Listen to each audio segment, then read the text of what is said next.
It's still so early in the morning for us, we're trying to wake up.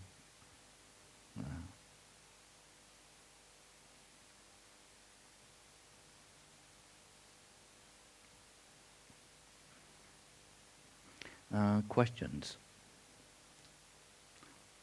Questions. I'm sure you all think of questions, and then once you get here, the questions kind of disappear. Yes.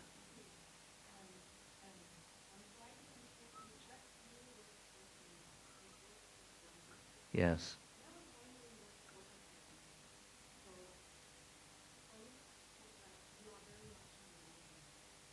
Yeah. Mm. Yeah. The everybody has different interpretation of the moments. Yeah. And every individual, from child to grandma of 100 years of age, has a different interpretation and feeling for what a moment actually is. When we grow and find ourselves at the age of 8, moments have taken a 100,000 different perspective of what that moment means, the essence of that. That moment could be 10. Oh, geez. If you chop up a second into 1,000 pieces, what is that moment going to be to you? For some people, a moment is almost a minute. And for some people, a moment has to do with a particular event of that, what has a particular impact to you. And then the element of time has either twisted or tied itself in a knot or expanded itself or has become even shorter. But the nanoseconds of what a moment is, it still varies from person to person. Time is, when you come here to the island, you could see people, when it comes to moments, their moments are very different than the people of Germany. There's no doubt. When a German says a moment, it constitutes nanoseconds to look like very, very differently and feel very differently. Then you compare it to the people in Prague, then the moment has a different face, has a different time structure. So it's understanding what the moment is, and you have to literally look to see what your upbringing is and how you deal with being on time, being not on time, and how it is that you understand what time is. It's literally that second hand, the long hand of the clock that's always clicking and moving around.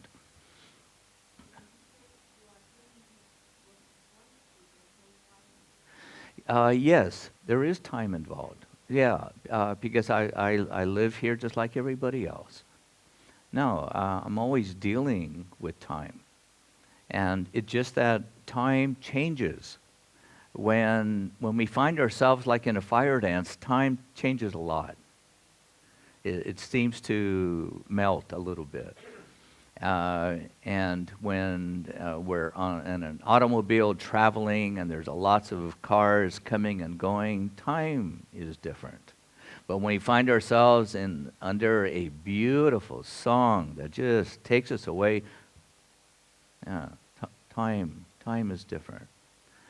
We are actually people, most of us are dealing with psychological issues, drama, family, fights, and lack of money, and lack of food, and not enough nighttime, and such. But to literally help us with ourselves, is literally to understand the element of what we're dealing with time as a biological creature. That would help us more than anything to understand really what the moment is. It's just that we have devoted ourselves so much to our personality and the abuses and the beauty and the nonchalantness of it and this and that, and instead of really looking into the science of the element of time itself, and really, where is it? What is it? And what is time anyway? Time is something we just made up. It just, all it is an agreement. It's just nothing but an agreement between the scientists, and the public picks it up and adheres to it. It's just an agreement, just like your money. All the monies of the world, the economy is just an agreement. Whether it's euros or French francs or Deutschmarks or whatever, it's just an agreement. That's all it is. But when you believe it as a reality, you're trapped. You're literally trapped and stuck with it. Literally trapped. Yeah. So it's something that we have to, if you wish, to dig deeper into the element of time itself. What in the world is really, really time? And not the time that people have literally put together on a clock or an atomic clock. That doesn't even indicate what real time is. It's something, nothing but an agreement between people. What a nanosecond is, and how many nanoseconds that it consists to be a second, and then a minute, and then an hour, and then a day. Yeah. And you must ask yourself, oh my, what is time really? And then your moment as you perceive life.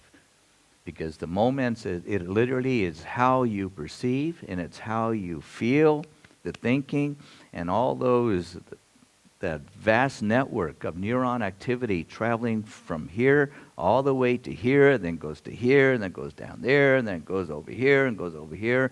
Then you have to deal with all these manufacturing plants that produce all these hormones to make us feel love and like and dislike, and to feel the poison and feel the beauty, and then feel the sunshine and all this. And then we got to figure out what is a nanosecond, or what is a minute, or what is time. We don't really go into the actual biological structure between here and here. How long does that take? And then we want to be in the moment. Moment to what? You know, how dull are we, or how alive and how, we are. I remember when my sons, when they were at that particular age of 8, 9 years of age, and their nervous system is fresh, really fresh. Their nervous system is just primo. And so I'm going to check out my reflexes, with games, oh boy. And I thought I was still quick. I become dull compared to them, because the nervous systems they're right there, real fresh. But because we grow up from year to year and year to year, we still think we are who we are. And we have become a little dull, whether we like it or not. It's because of age. Age can do that. And yet we can pick up the responses. We can increase these automatic responses if we wish, but we have to put a little practice in it. Yeah. But the element of time, it is just not to be fast. Because the more observant you become, the more you start to use 360-degree peripheral vision with your vision, and not just using, just telescopic vision, tunnel vision. But as we start to open up, and literally open up this way, the observation and the element of time itself starts to speak to you very, very differently. Yeah. So we lose one way when it comes to reflexes due to age and such. We don't feel like climbing trees anymore or doing all this, so we kind of get duller and duller and duller and duller. And by the time we're 29 years old, and how dull are you? Oh, I'm pretty dull, God, I'm about to die. Yeah, 30 is coming up real quick here, and then when you're 14 and 16, and so and here I know. I guess the average age in here is what, about 92. That's bad news. Uh, yeah, yes. The question is, what is my perspective about the most valuable thing that we can pass on to our children? For a parent to have foresight and to look ahead to see what kind of a world are they going to walk into. Because from decade to decade, it can change an awful lot, an awful lot. As we have seen here, 20 years ago, I put my feet in this particular city, and it was very, very, very different then. And it's a different community, people, etc. And it's because of these decades that has to deal with time. And because of the influx of a different, like could say, a different touch and a feeling for time. What parents can do is to think about what that next decade that they're going to walk into. What are they going to literally see? So we kind of need to be a forecaster with this. And then to give them the education, to talk about it, to teach them what happens from decade to decade, and basically what they're going to walk into, and then to educate them, give them tools to see what it is that they can walk better into that next decade. Yeah.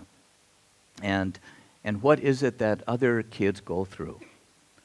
Because up until about 8, 9, 10 years of age, kids have a very universal, automatic feeling, thought, perspective of the whole world.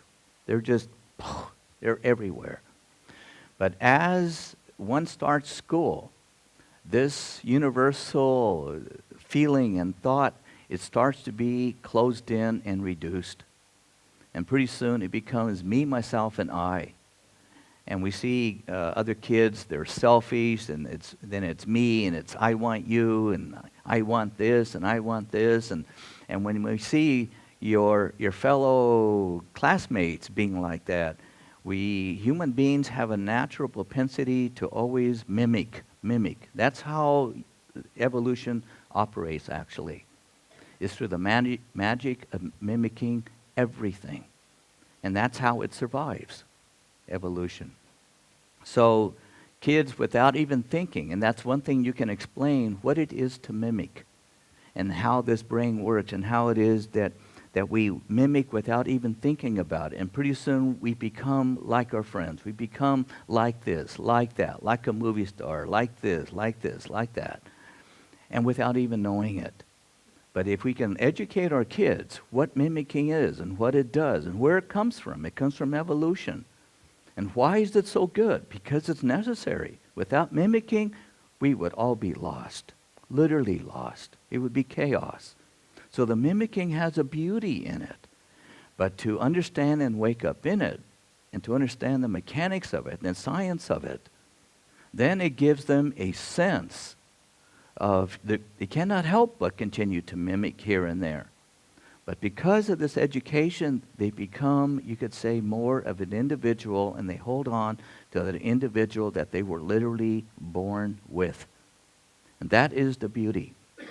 Because where people get lost is when we lose ourselves of how we were when we were young. When we get mad or angry, or we want to be like this person, and we want to acquire these characteristics and attributes of that person, we take it in, and we can't literally be it because we're pretending. We become an actress and an actor. And then we get confused. And then we get more angry. And then we get more lost inside. But when you see the young ones, that they grow up completely stable from year to year and year to year and year to year, they've had a good education by their parents about the world and about people and themselves. So it's something to really teach. But still, the most important thing is from the time they are born. Don't let that heart of yours separate from that child. Because what separates, what literally cuts that bond between the heart is when the parents argue. And when the parents argue, we cannot help but get so hurt that we close down, we put the shields down, we do this, we do that. Especially this when screams and yells and everything, and it's just an automatic thing to protect. And that cuts the bond between the child and the mother and the father. And then the child is like, what happened? What happened? The umbilical cord has been severed. You know, what happened? What happened? And then it takes quite a while to reconnect.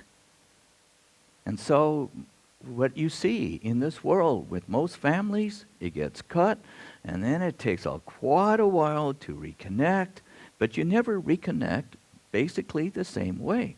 Because once anything is cut, there are scars. There are scars. There's history to deal with. And so parents, a lot of parents are just going back and forth, back and forth, back and forth, cut, reconnect, cut, reconnect, cut, reconnect, and then have to deal with all the scars associated with that. And then, and that's what hurts most kids, literally. Because then, you know, they're so used to, I love you, I don't. I love you, I don't. I'm there, I'm not. I'm there, I'm not. I'm there 100%, but not now. I'm there 100% for you, but not now, not now. So most of us, this is how we all grew up. Most of us, our parents were fighting, arguments, hating each other, one walking away, and, you know, the kids are, they love me, they don't. They love me, they don't. They love me, they don't. They love me, they don't. And they don't think like this. They just know it's cut. It just cut. There aren't any adult words or books to describe this, because the child, they just go by this, by the biology of blood and feeling, something very heartful. And so I would say most kids, this is how we grow up. I grew up like this. And then we wonder, Jesus Christ, how come I'm a little off the head or off the block or a little lost, or God, you know, something wrong with me, or this and that? Yeah, welcome to the world. It's a big club, this club that most of us belong to. And then we try to patch ourselves up with Band-Aids. And you don't call Band-Aids over here. You call them, what do you call them over here? Plasters. We'd plaster walls. God, a little harsh, you know. Put a Band-Aid, you know. It kind of takes care of it, you know. It's more human. Yeah, Band-Aid. Yeah. Let me plaster all over you. I don't know where in the world you guys got that, you know? Plaster. The stretches. Yeah, but before there were no stretches. And what'd you call them then? The stretches just came out maybe 10, 12, 15 years ago. But yeah.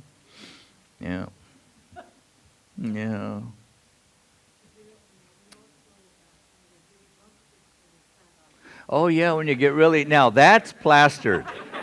That I can relate with. Yeah, because you become part of the floor. or you put a new design on the floor by vomiting all over it. You know, or your friends. Yeah. But the one thing parents can do, because, you know, very, very few males and females grow up matured and with such care and such love. Most of us, we grew up alone. I grew up alone. I had 6 brothers and sisters, and we all grew up alone. And the family was just an average family, actually. But Um, a lot of kicking and fighting and belt whipping and kicking and karate chops and a lot of fights. But yet, throughout that whole time, I never lost the respect. Never lost the respect, no matter how many times my father beat us and kicked us and whipped us, and or my mother really twisted our brains around. This is something that we can literally pass on to our children. It's that every moment, whatever that moment is to that child,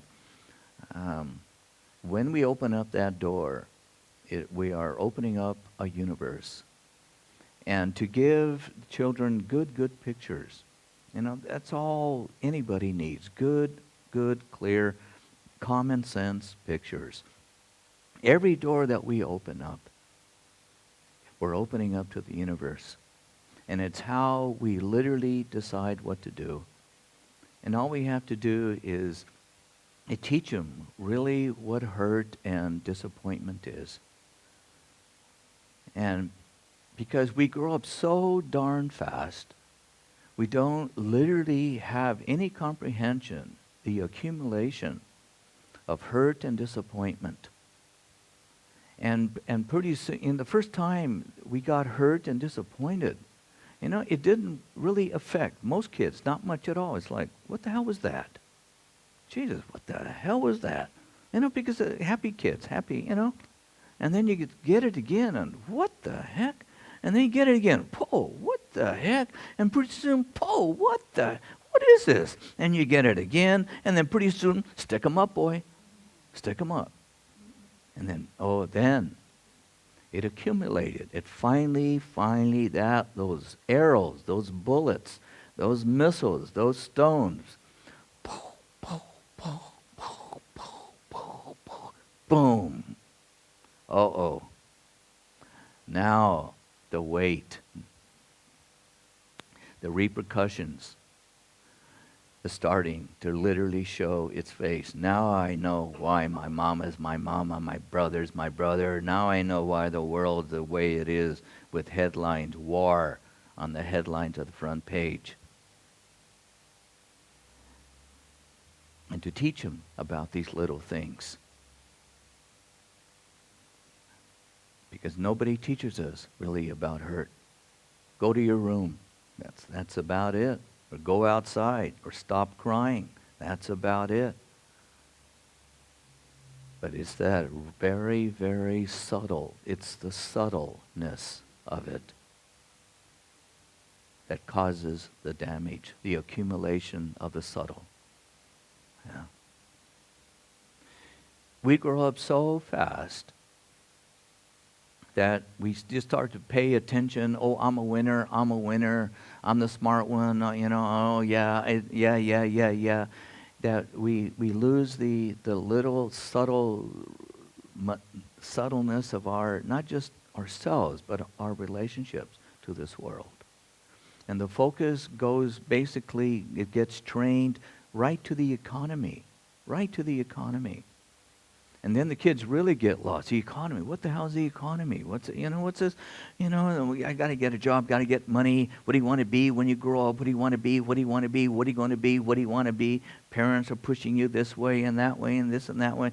I don't know what to be, because there's still a very soft brain up there. What does the brain want to be? Have you ever asked, what does the brain want to be? What does the brain want to be? What do the feet want to be? What do the hands want to be? What do the lips want to be? A doctor? Taxi cab driver? What do these eyes want to be? A philosopher? Politician? All of a sudden we literally lose our skin. And we become an object. We become a thing. We become a dream. We become somebody that we want to be, but we find out that never really does happen. And to keep us in our feet, to keep our children literally in our feet, to understand time. Man, don't grow up fast. Do not do that. Grow up slow, real slow. Take your sweet time with it. Your sweet time. And the element of the now or the moment, it becomes more and more real because it becomes literally of the blood inside. What is real is blood. What time is it? It's not real. It's only an agreement of what we wish or what we want or what it should be or what somebody says. You got to be here at this time.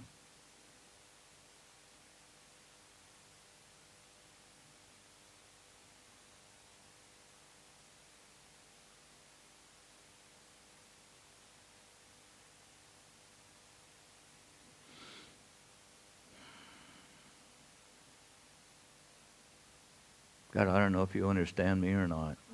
I have no idea. So, when you were talking about the weight of trust and Mm. disappointment and then feeling lost, so when you try and get reconnected and you want to open,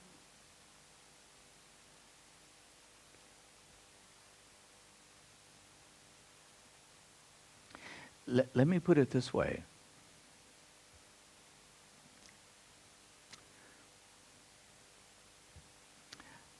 When you start to look at most kids at around the age of 12 and 13, they are already pretty well, the cement is almost dry, literally dry of getting hurt and disappointed. It happens very quick. I've seen kids at the age of 5, the cement is dry of hurt and disappointment. They have, thank you, have accumulated so much hurt and disappointment. Okay. Now they just adhere to it. That is their code of ethics. It is their constitution that they have literally written about what life is.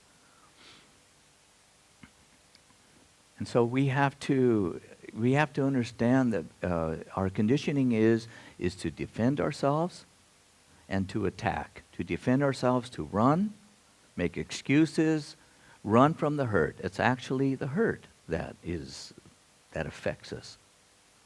But we don't pay any attention to this hurt. We run from hurt. Who likes pain? I don't like pain. I don't like to be hurt. No one does. You know, I have not, even ants, spiders don't like to be hurt. Fish don't like to be hurt.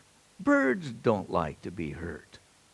I haven't seen any biological creature that likes to be hurt. Not even scorpions. They don't like to be hurt. Everything that has a biological structure, if some particular body does not like to be hurt, our reaction immediately is to run the opposite way.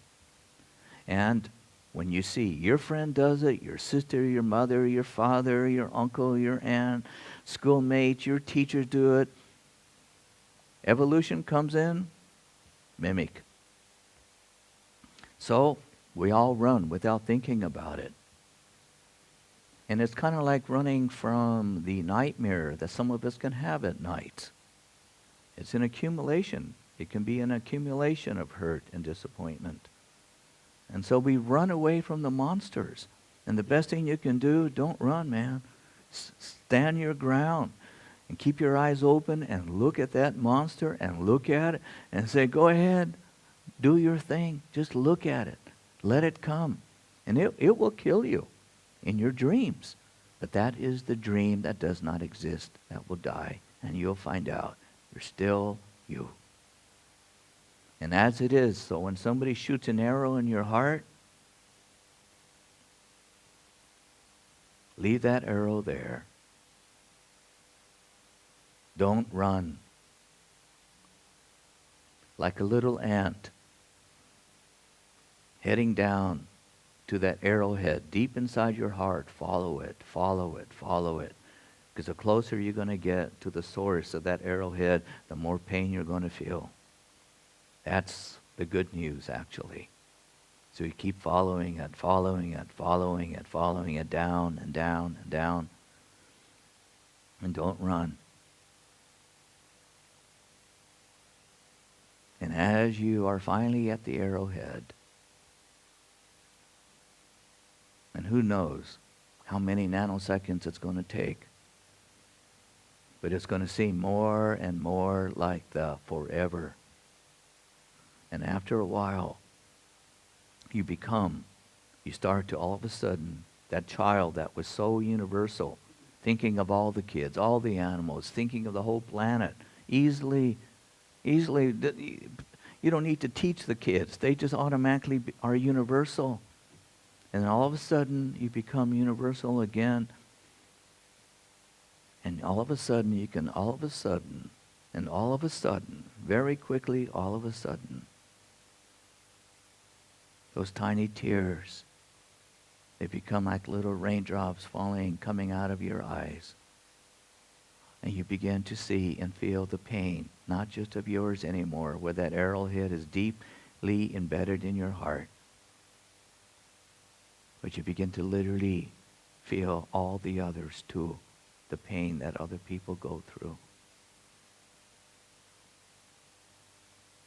And to literally have this access, this universal access, the price that it takes of not to run, not to close your eyes, not to turn your head, not to blink at the right time as not to see.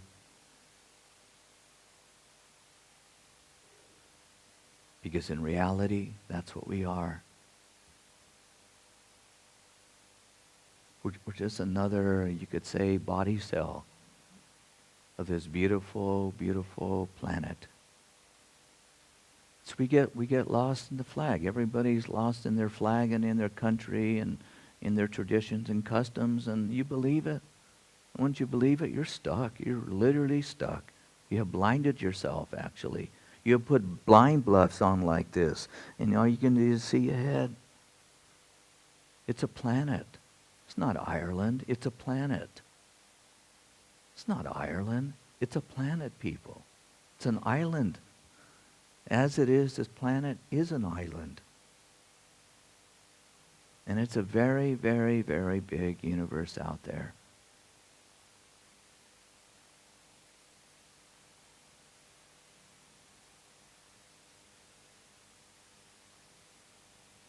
But to activate the other neurons, because most of us, we've only claimed a very, very small percent of our brain. We don't even know the vast hectares of land in our brain. Because we get comfortable with our own little world and we keep that, and the rest of the brain matter, I don't know who lives there. I don't know what's going on over there.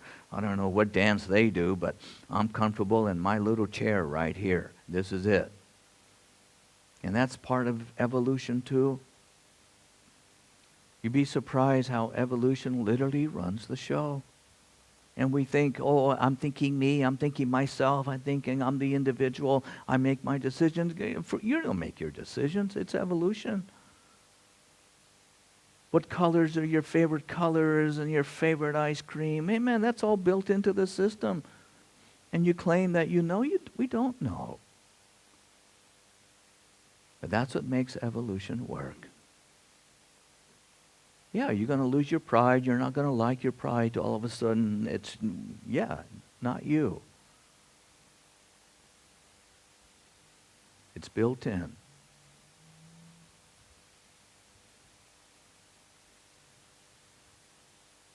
It is when there are no more favorite colors. There's no more high with the violets and the beautiful, beautiful pinks or blues. There's no more lows of the browns and the blacks and the grays. They're all beautiful. All beautiful. For it takes the full color of the spectrum for life to be.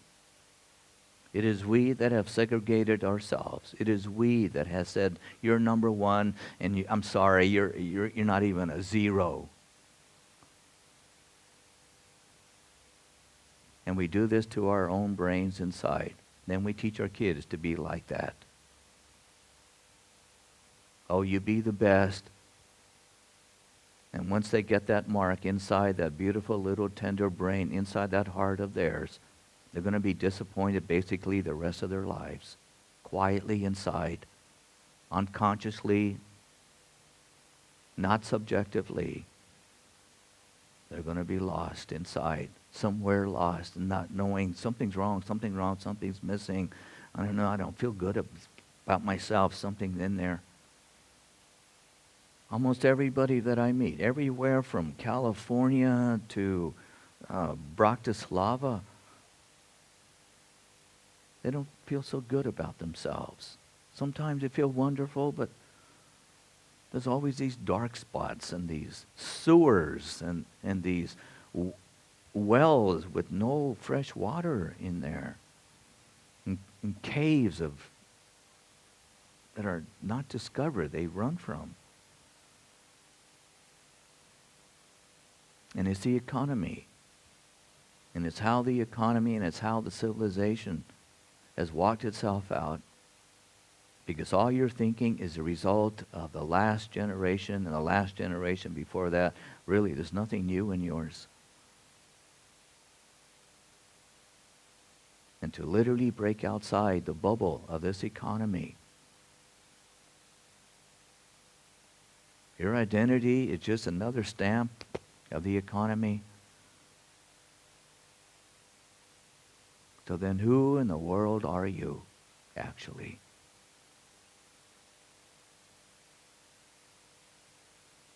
And to regain that foothold when all kids are universal. You got universal eyes. They love all the colors.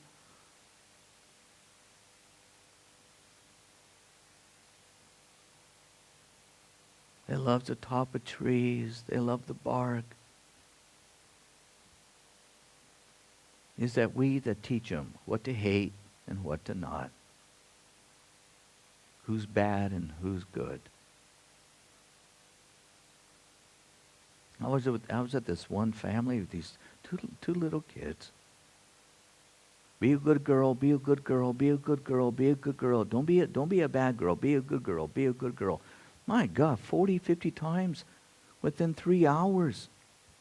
Just gotta be a good girl, gotta be a good girl, gotta be a good girl. No wonder we go insane.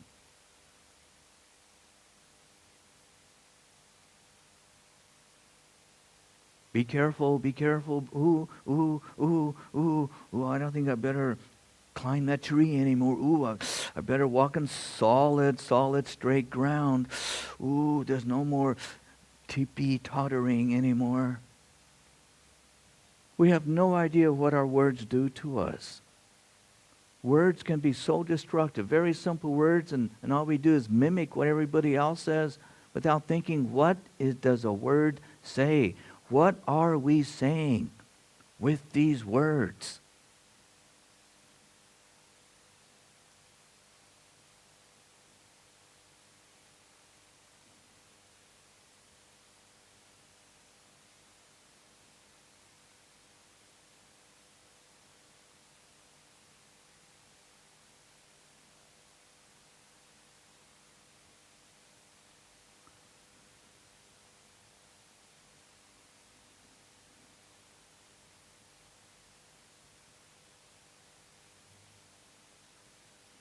And the thing is, the biggest illusion, actually, one of the biggest illusions of human beings is thinking just because you say it, destructive words, harsh words, whatever, or beautiful words, you think you are not the recipient of what you are saying?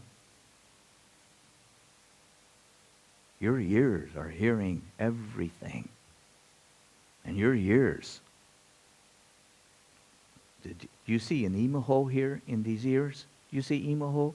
Look at these ears. Is that Emaho? Is that, huh? Is that Ralph? Is that Billy? Huh? Is that, Samantha? Huh? Is that Carrie? Huh? They're just ears, people. They don't go and say, "Oh, well, there he is," speaking again. No, it's just sound. But it's a sound that is literally digesting itself into a constructive thought that is saying something. So you are the total recipient of everything you say. Goes right back in. Right back in. And the destruction you put out, you're getting inside. And there is something to this saying. As what you do unto others, it comes back. And it's simple biology.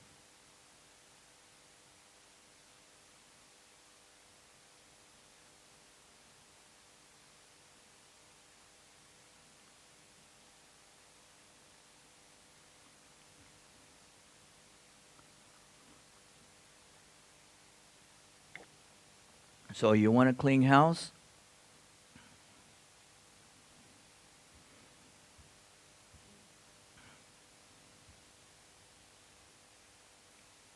You have to start with your own home first, your mind.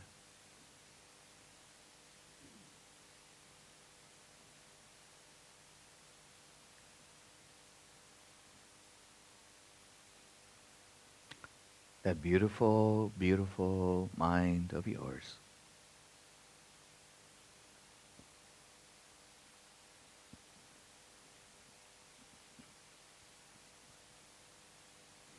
If you could literally see, your mind is very much like a child. And if you never have had a child, you see that you literally have the means to be as mean as you wish to that child. You've been given the authority to be literally mean and destructive, or to be wonderful and kind and considerate.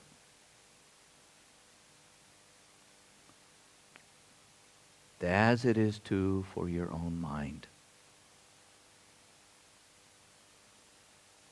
You play games with your daughter or your son, psychological head trip games.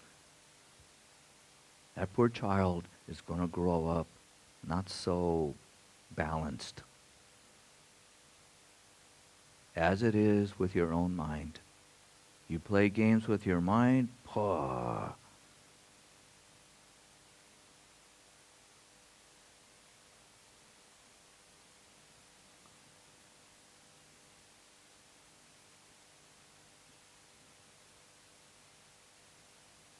and no matter what your age, sitting in this chair, your mind is still like a child. But when you stop playing games, your mind's going to continue to play games until it realizes you're not playing a game anymore. You are serious. Then it will stop, but it will take time.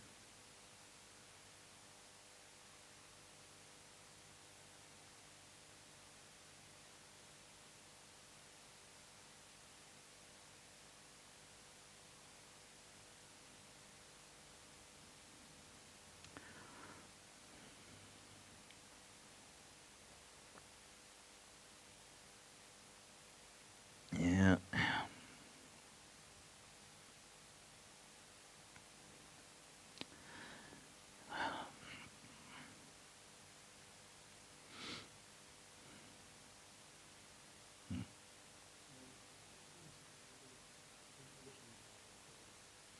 Can I speak about intuition as a guide?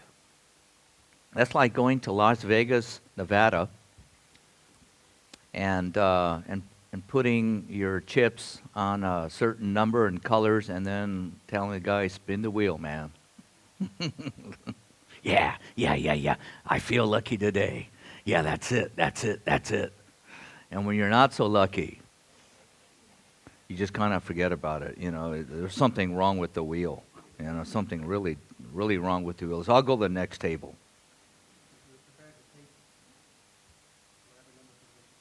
Oh, yeah, yeah. Well, if you're prepared to take any number, I don't know if you're prepared to take any number. I mean, if you got a good inappropriate pride, yes. Yeah, you will deal with it according to your inappropriate pride. Yeah, yeah. So don't gamble. Don't gamble. You know, really, really don't gamble. There are those that whose intuition, they were born with very good, solid intuition, and they live a whole life like that. And most of us is robbed from us. Most of us, the real intuition is literally robbed from us, from lying, cheating, hurt, disappointment, getting disappointed, lying, cheating, being hurt, things not, yeah, yeah. And then it just kind of just, so then then you get a little feeling and you call that intuition. Oh, I don't trust my feelings. I don't trust my feelings at all. I don't gamble. I don't even trust my mind. I don't gamble. I look to see what is the situation in front of me. We have two environments. People, if you break the world, if you break your world down, we only have two environments. One environment is you, inside the body, inside, underneath from the skin down is one environment. The other environment is everything outside your skin. That's it. What environment comes first? What comes first? You walk through a door. You go to your office. You go to your bedroom. You go to the kitchen. What environment comes first? The outside environment is number one. That comes first. That is what you adhere to, pay attention to, check out to see what the situation is, and you move with it. Respect it. Then you take care of this. But in this world, in the world of money and work, you're the winner. You're the one. You can do it. You can do it. You can do it. Yeah, you get ahead. You get ahead. Yeah. No, it's the outside environment comes first. And when that respect literally starts to be understood, and you teach your children that, security of their bones, of their skin, and a common sense literally starts to grow very, very quietly but beautifully inside. And then these kids, they can walk into practically any neighborhood, any environment, because they have this respect for that outside environment. Instead of me coming in, oh, look at me, look, I'm the important one and you guys are not. It is not us. It is me, myself, and I that matters. Yeah. It's not this. Outside environment comes first. Hmm? Yes. No matter what door you walk through, depends on who's there, what's going on, what's happening. That you got to adjust to that environment quickly. And you take it for what it is. No dreaming. Then, we can go anywhere. Anywhere. Yeah. I get along with killers, bad people, what people consider bad, as well as good people. Yeah. Yeah.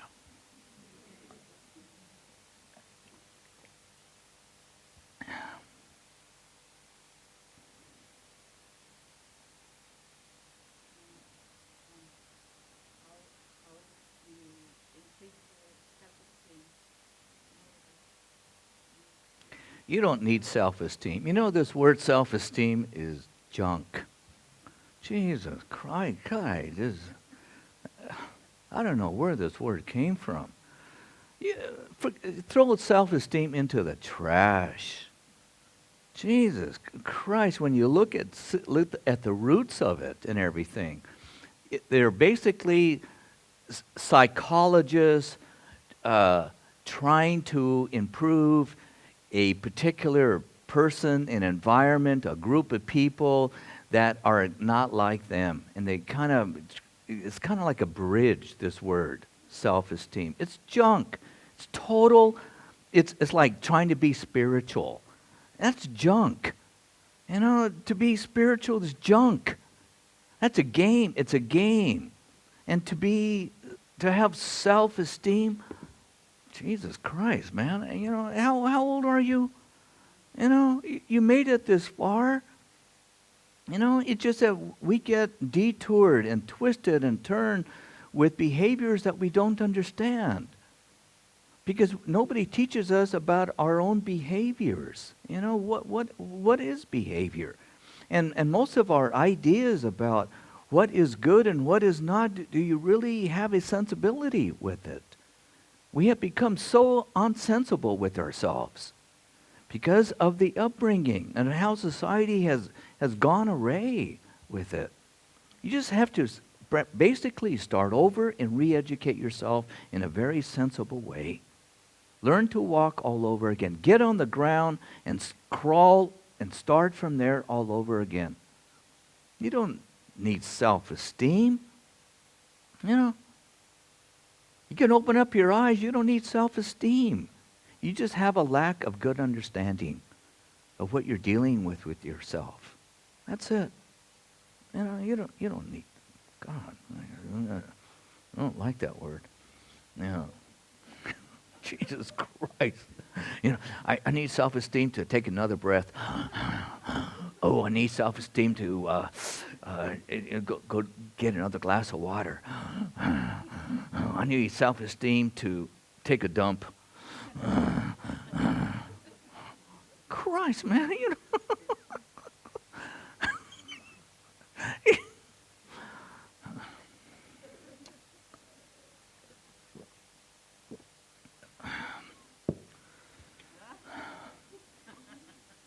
all these games that the spiritual world and that a great deal of these petty psychologists are putting on the public.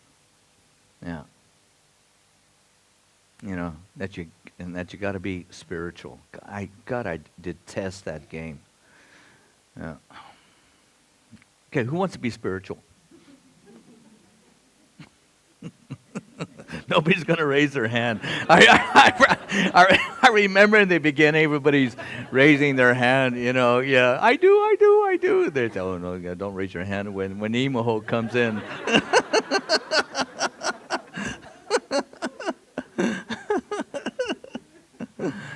You know, all right, yeah. Common sense.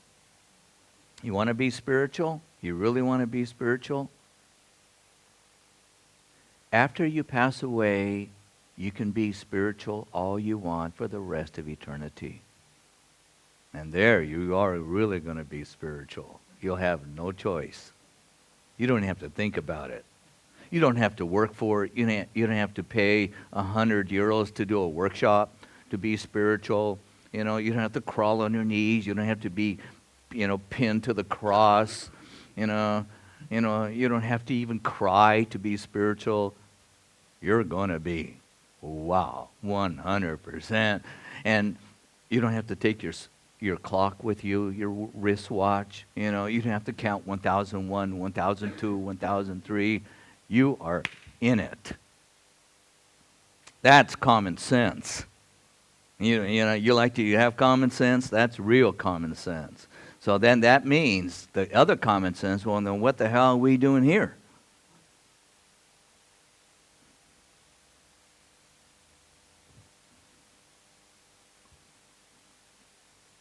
We're here basically to literally see and realize what it is to walk in and out of the shadows,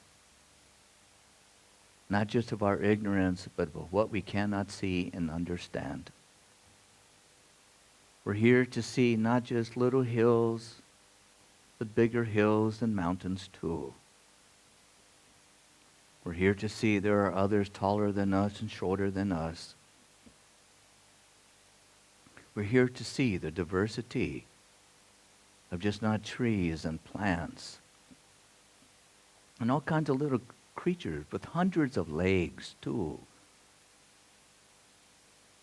We're here to see the diversity of weather and feelings. We're here to see the many different types of ways to think and walk.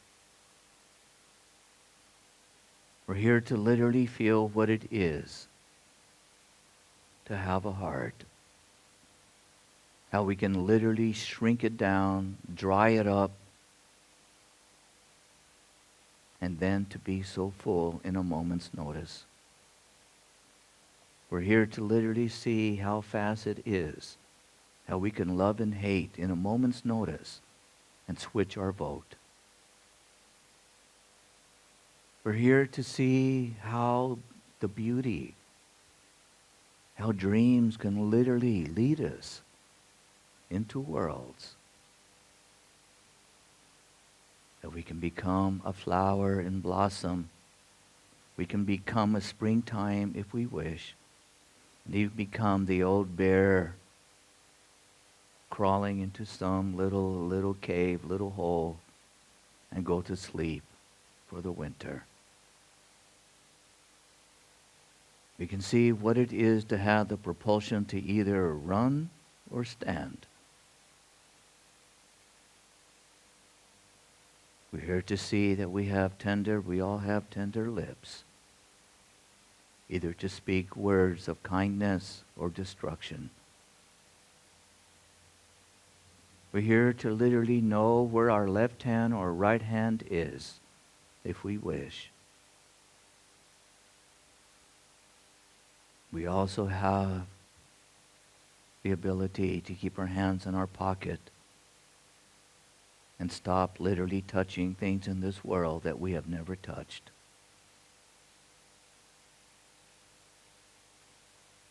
We're here to see, to live in a phenomenon of our five senses,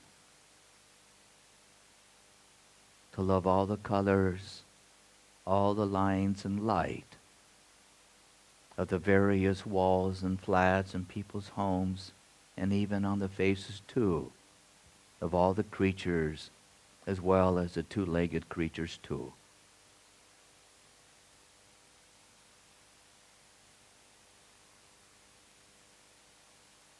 We're here to literally see this beautiful, beautiful planet traveling through space, 476,000 miles through space. And gravity, 24 hours a day, holding us down, very quietly loving us so we don't fly away into netherlands, into fantasy, into illusion. And always remember what it is to stand on solid granite and sometimes mud and sink.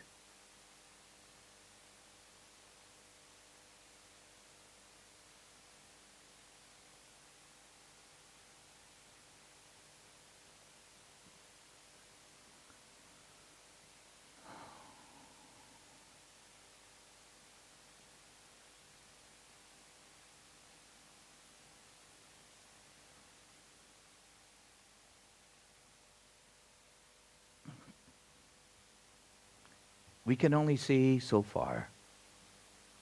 The most beautiful thing that we can do with ourselves is really understand what it is that we can do and not do.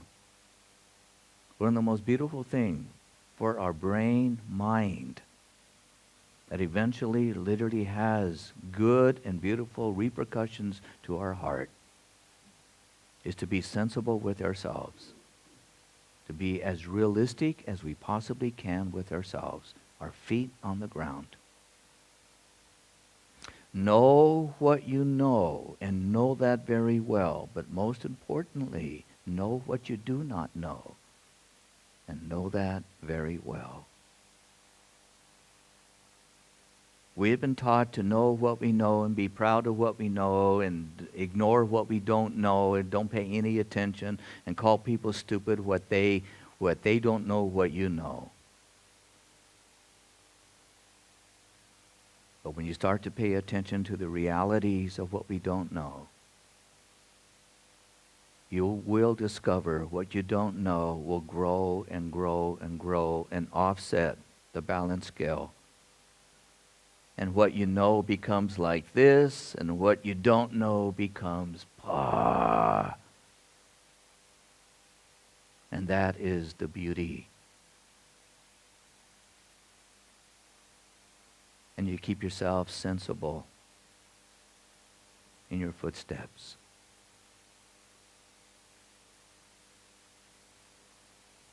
We've been taught to be literally neurotic when we don't know things, when we can't understand things. And people do all kinds of little games thinking that they know. But the most beautiful thing are literally the mysteries, the beautiful, beautiful mysteries of the darkness of outer space, where this child had come from.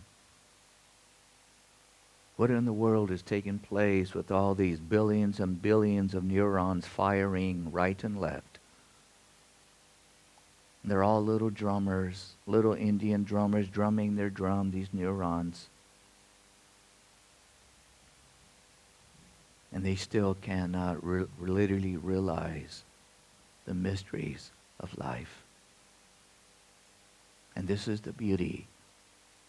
It's like looking out into a night sky with the stars, the beautiful stars above, but something is pulling you to one of the stars.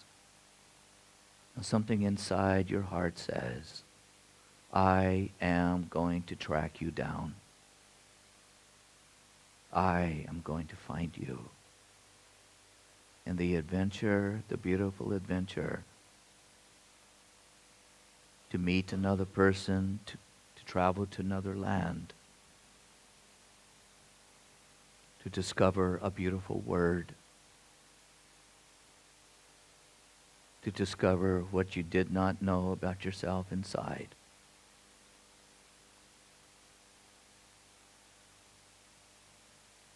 And that is the adventure of our eyes. To remove all that unnecessary hurt and disappointment from our eyes, and bitterness from our eyes, skepticism, criticism from our eyes, and put the diamonds back. And not to rob the diamonds from our children's eyes, just because it was done to us.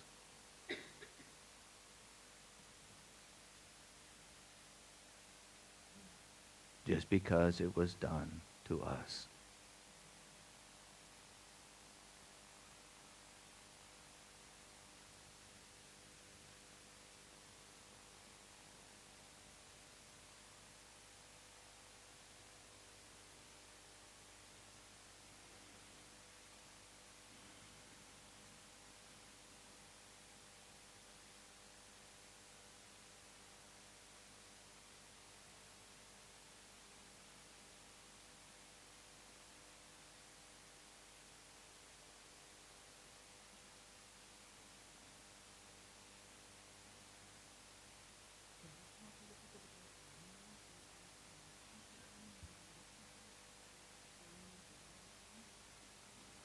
Um, Talk about the journey of animals, and there were connections to us.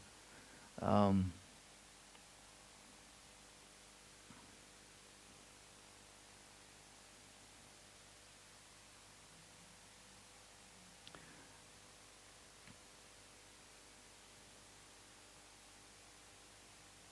you know,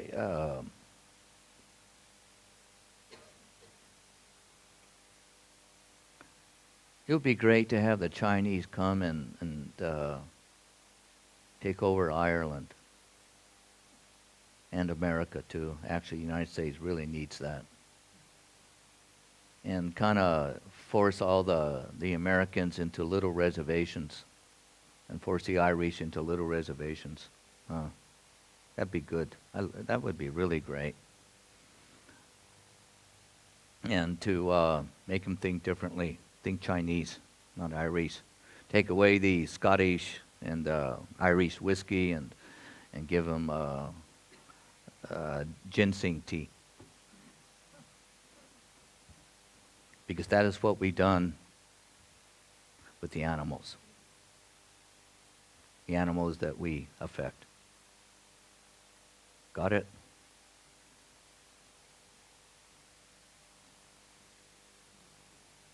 Understand? Comprendo? Comprende, or whatever that is? Yeah? Got that? Huh? Got that? Understand? Yeah. That's what we do. Oh my God. The Chinese are already here. Yeah. Yeah. So I give you a pretty picture? I can give you a pretty picture too. You know, a realistic picture or pretty picture. Oh, you know that one. Okay. Stay with that one.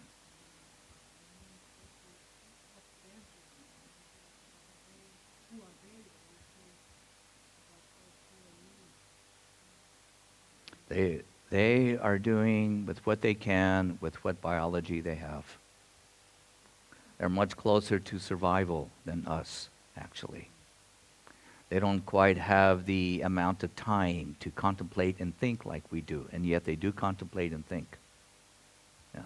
They do analyze, but not quite like us. That's all. They just a little bit less. Yeah, not as many choices as we have. Yeah. So, when you realize, okay, would you rather have less choice or more choice? So what are you going to do with more choice? Yeah. Yes. How can I get my mind sane? The best thing to do to get your mind sane, first of all, honesty is the best policy. I don't know where that came from. But honesty of oneself is literally the best policy. The more you can see the insanity of your mind and come to terms with it and just be okay with it. You know, and realize, you know, the way these societies operate and what they do to people, it's understandable. Yeah. So the more you are honest and very sincere with it, and just don't take it serious. My God, have fun with it. Literally, have fun with it. You know, give it a name. You know, when you find the insanity acting out and being too serious with your life, and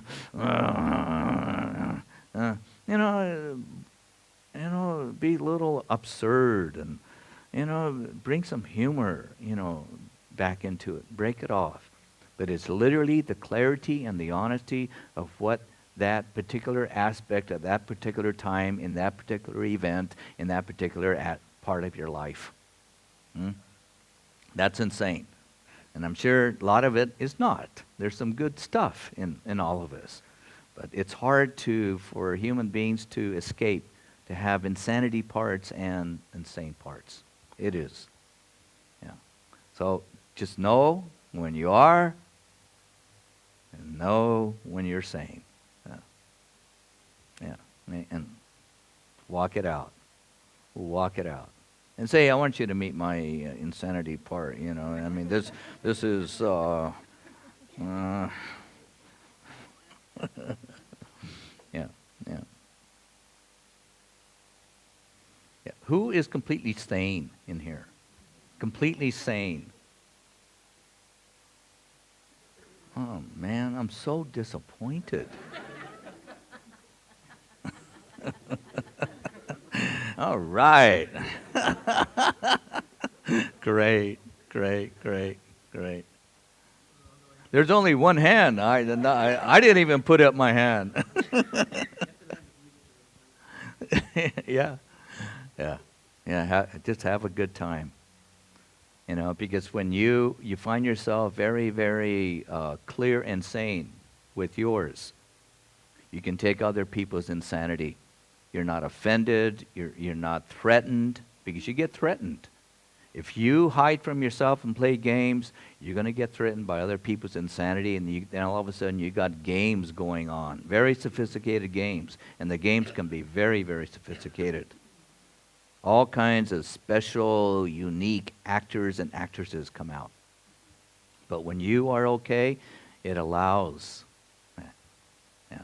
So the second environment becomes much better. Become more and more, wow, the world is okay. It really is okay once you see it and understand it. Yeah. The games can be, well, they usually are very, very destructive. I mean, look at the games with the banks and the money. I mean, that game, it's just that people bought the hypnosis of it, you know. It's just a game. Yeah. Yeah.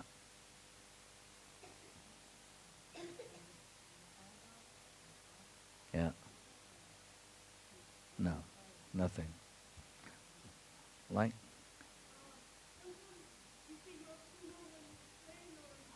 yeah. Right. That's true. That's true.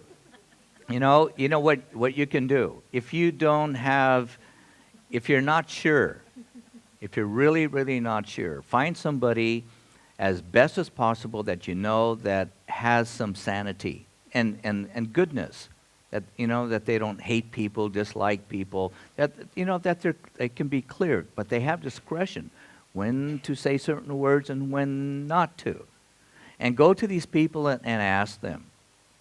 And try and take it. Try and take their advice. The best thing that you can literally do with yourself in all levels of life, find the experts. Find the experts. And get advice so you don't have to reinvent the wheel. And it helps. It will really help with your life a lot. And so you get it down and take it. If you're going to ask somebody, you take it. But when you go ask this person, that person, that person, this person, that person, that person, you're going to become more insane. There's no doubt about that, because you're going to get more mixed up. Stay with one and work it out.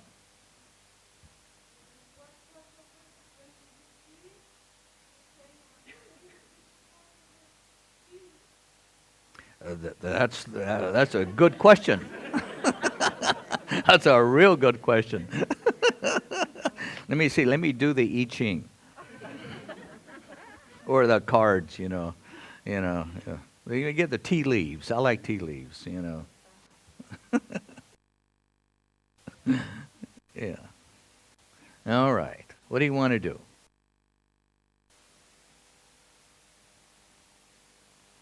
What do you want to do? Okay, how many want to dance? God, this is a good thing. This is a dictatorship. I love dictators. Yeah. But you're so sweet. You're Irish. You're so Irish. You make my heart melt, so let's dance.